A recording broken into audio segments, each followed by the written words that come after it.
Spoštovane obiskovalke, spoštovani obiskovalci, dragi gostje. V imenu Zavoda za kulturo Bled vas prav lepo pozdravljam na Blejskem gradu, ki po pisnih virih velja za najstarejši grad na Slovenskem, z razstavo o krapinskem pračloveku in z današnjimi posebnimi gosti iz skupine Krapinski neandertalci, pleme Špilskog medvjeda, ki so nas pozdravili zelo prijazno, pa se ta časovnica pomika še za skoraj 100 tisoč let dlje v preteklost. Razstava povezuje dve kulturni ustanovi, dva naroda, dva jezika. In za namen tega dogodka bomo govorci uporabljali vsak svoj materni jezik, hrvaščino oziroma slovenščino. Če se bo kje zataknilo, si bomo pomagali. Konec koncev, če so se prav ljudje lahko sporazumevali s kombinacijo glasov, zvokov in kreten, bo, prepričana sem, uspelo tudi nam. Zavod za kulturo Bled, ki upravlja z Blejskim gradom, se pomena skupne dediščine v polnosti zaveda in jo predano goji. Prosim direktorico Zavoda za kulturo, magistro Leo Ferjan, da razstavi na pot pove nekaj besed.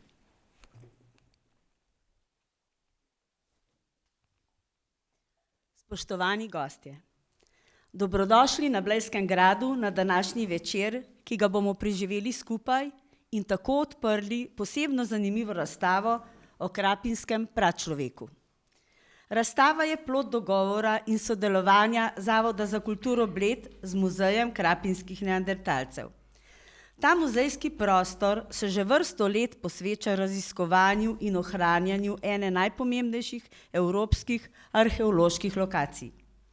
Gostujoča razstava ponuja edinstveno priložnost, da obiskovalci spoznajo življenje neandertalcev in fosilne ostanke izumrlih živali iz prostora v naši soseščini.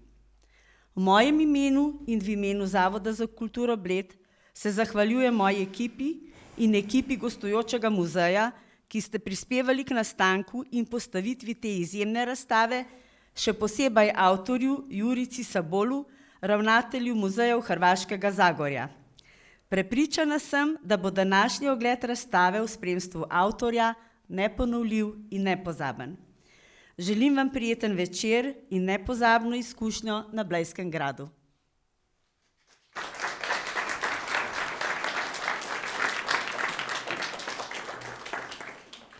Kot je omenila gospa direktorica, bomo imeli danes poseben privilegij, in sicer ta, da nam bo razstavo predstavil in nas kasneje po njej tudi vodil njen avtor.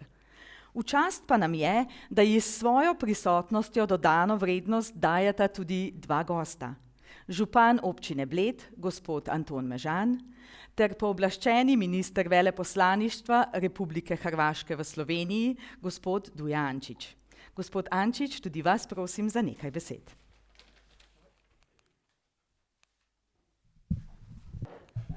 Malo je možda previsoko ipak. Poštovani, stvarno mi je zadovoljstvo biti ovdje u jednom biseru Slovenije. Znači, kad god imam posjetitelje, uvijek su dva pitanja. Znači, to je Bled i to je Postojnska jama. Dakle, da, što je izložba došla ovdje, stvarno jedna super stvar. Evo, ja vas pozdravljam u ime Veleposlanstva Republike Hrvatske i u svoje osobno. Želim vam uputiti srdačnu dobrodošlicu na ovoj izvanrednoj izložbi Krapinski pračlovek, koja je otvorena u prelijepom prostoru Blejskog grada. Ova izložba nije samo prilika za učenje o fascinantnom životu neandertalaca, već i za dublje razumijevanje povijesnih i kulturnih veza između Slovenije i Hrvatske, te naših zajedničkih korijena.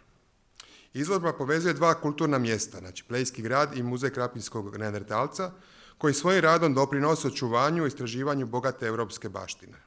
Oduvijek smo svjesni važnosti kulturnih institucija koje čuvaju našu povijest, a ove dvije ustanove svojim radom i priznanjem na europskoj razini pokazuju koliko je važno očuvanje tih vrijednosti. Ovdje želim spomenuti i Muzej Hrvatskog Zagorja, koji kroz svoje postave brižno čuva našu zajedničku povijest. Uz Muzej krapinskih neandertalaca, tu je još i Muzej seljačkih buna, koji nas podsjeća na povijest hrvatsko-slovenske seljačke bune, te Muzej Staro selo Kumrovec, u čijem sastavu se nalazi rodna kuća Josipa Broza Tita, kao što slovenski gosti jako dobro znaju. Ne smijemo zaboraviti ni dvor Veliki Tabor, te galeriju Augusta Agustinčića, koji se nalaze neposredno u blizini slovensko-hrvatske granice. Zahvaljujem organizatorima, i županu i Kulturnom zavodu što su nas ovdje ugostili i što su omogućili ovu izložbu. Ovaj događaj jača naše kulturne veze i potiče međusobno razumijevanje i doprinosi daljnjoj suradnji između naših dviju zemalja. Nadam se da ćete uživati u ovoj jedinstvenoj izložbi i da ćete probuditi vaše zanimanje na našu zajedničku prošlost i biti inspiracija za daljnje istraživanje kulturne baštine. Hvala vam puno i uživajte.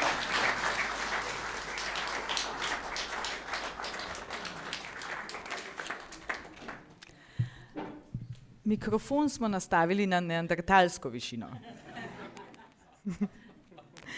Obdobje neandertalca zaznamujejo najdbe človeških ostankov in fosilnih ostankov živali, ter celo najdba 60 tisoč let stare koščene piščali, znane tudi kot Tiddledybab, ki so jo odkrili leta 1995 med izkopavanji v jami arheološkega najdišča Divje babe pri Cerknem in velja za najstarejšo piščal na svetu. Prejšnji teden se je moj sin nenavadno navdušen vrnil šolskega obiska Narodnega muzeja Slovenije.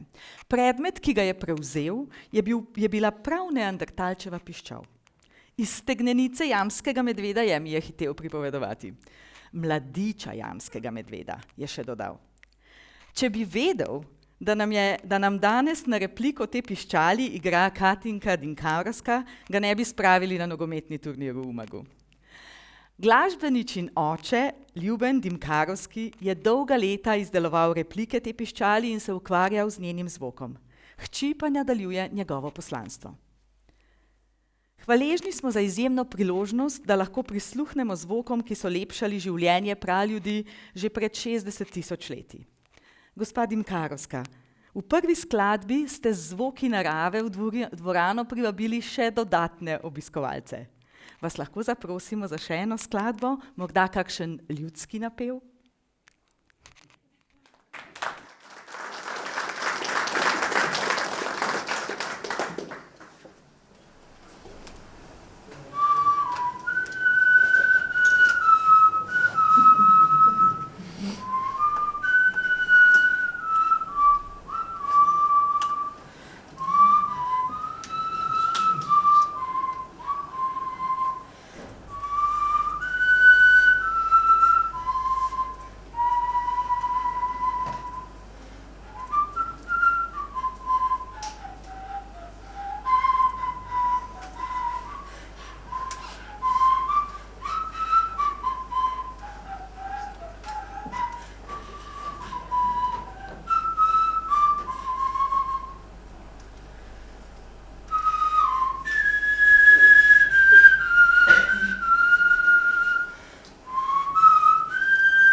Vsi bi še.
Mislim, da smo vsi navdušeni nad tem, kaj se da spraviti z ene kosti. Joj, no. Zdaj vas pa zagotovo že mika izvedeti kaj več tudi o razstavi sami. Pa vabim direktorja muzejev Hrvatskega Zagorja, med katerega spada tudi muzej krapinskih neandertalcev, gospoda Jurico Sabola, da se mi pridruži na tem razkošnem stolu. Mi na Blejskem gradu smo vam zelo hvaležni, da ste razstavo in krapinskega pračloveka pripeljali na Blejski grad.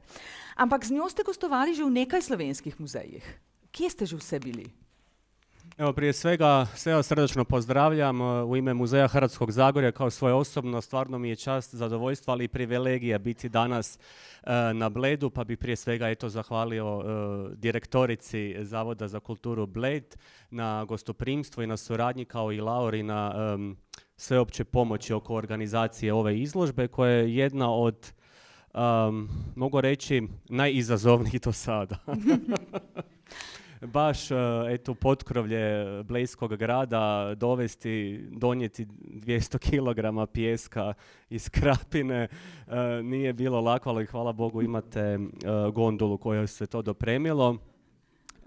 Riječ je zapravo o jednoj gostujućoj izložbi i ovo je 12. gostovanje. Izložba je bila postavljena diljem Hrvatske, od Dubrovnika, dakle od sjevera, juga pa do Vukovara. I evo, na sreću u izuzetno dobrim odnosima smo sa slovenskim kolegama i slovenskim muzejima. I ovo je 4. gostovanje izložbe Krapinski pračlovek u Sloveniji. Sve nas je prvo povezala upravo ova piščal divje babe iz Cerkna, pa jedan pljesak za...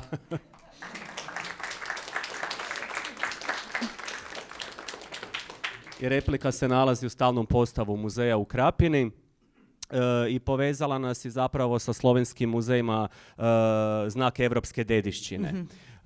Muzej za Crkljansko tudi ili isto ima tu oznaku kao i muzej u Tolminu, ali prije toga smo još stali i u Celju, eto i danas na Bledu. Ima puno zaista poveznica između našega muzeja i slovenskih kulturnih ustanova i kao što je uvodno bilo rečeno, zaista evo imamo jednu sreću i privilegiju baviti se najljepšim baštinskim poslom koji zaista ne poznaje granice. Super. In kako se je sploh prišlo do ideje za to razstavo? Prije 9 godina. Samo molim da mediji ovo ne objave. Spojili su nas partizani. Došli su kolege 2016. Ili još 2015. iz Cerkna.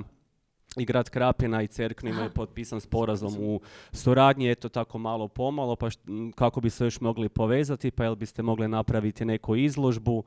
I započeli smo sa jednom manjom izložbom koja je onda samo rasla i prilagođavala se različitim prostorima i uvjetima koji su uvijek bili sve samo ne idealni, ali eto, sretni smo zbog toga što zapravo uvijek uspijemo organizirati i predstaviti jedan barem manji dio te naše bogate prirodne baštine i to najbogatije neandertalsko nalazište na svijetu.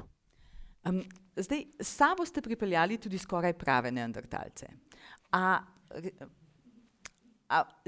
Obstaja kakšna posebna audicija, kako se človek uvrsti v to vlogo? Da, autentični neandertalci, dečki iz udruge Krapinski neandertalci koji evo putuju s nama već skoro 10 godina.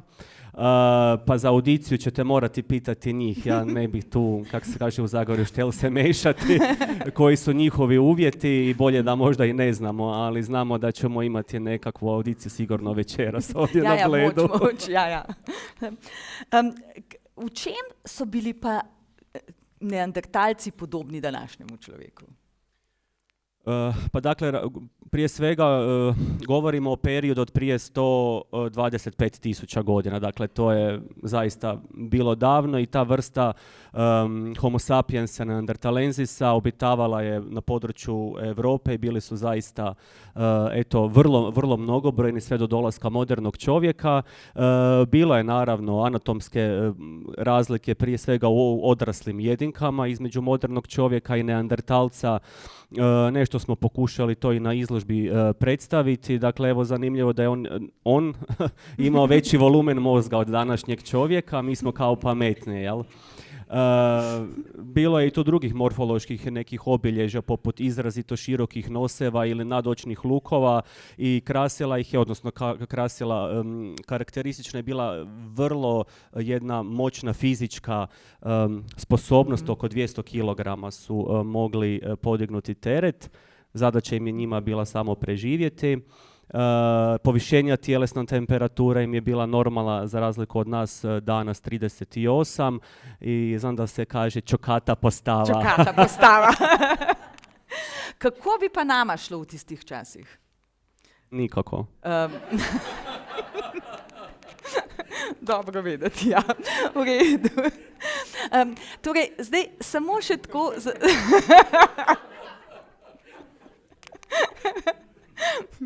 Samo še za radovednost, za naprej, kaj nas zdaj čaka v sobi nad muzejem, kjer ste uredili jamo, prazgodovinsko jamo?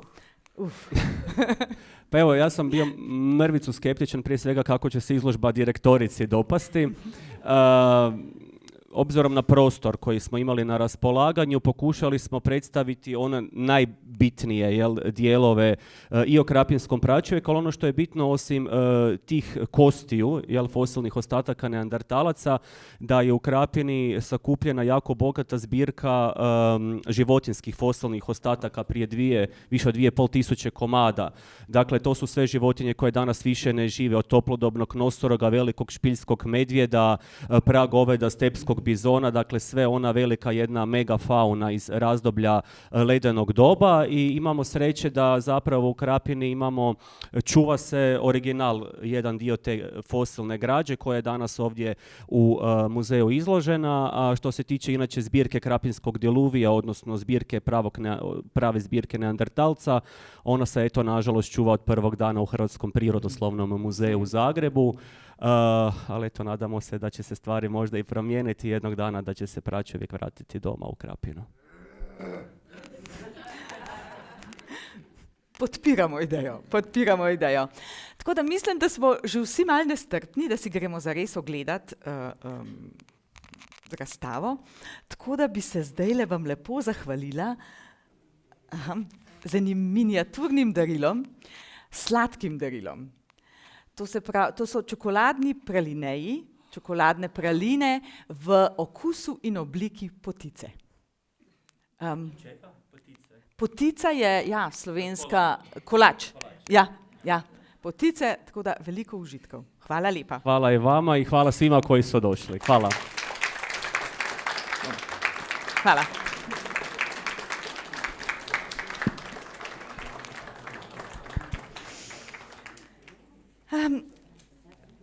Takole, dragi obiskovalci, upam, da je tale kratek razgovor malce zdramil radovednost. Gospa Dimkarovska nam bo zaigrala še eno pesem. In potem, ko bodo izzveneli zvoki piščali, se bomo skupaj podali v dvorano nad muzejem, kjer nas že čaka Homo sapiens neanderthalensis iz jame na Hušnjakovem. Ter ostanki nekaj živali, ki že dolgo časa ne topotajo več po teh naših tleh. Nevljudno bi jih bilo predolgo časa pustiti čakati. Po ogledu razstave pa bomo druženje nadaljevali še na grajski terasi pod lapidarjem. Želim vam še naprej zanimiv in prijeten večer.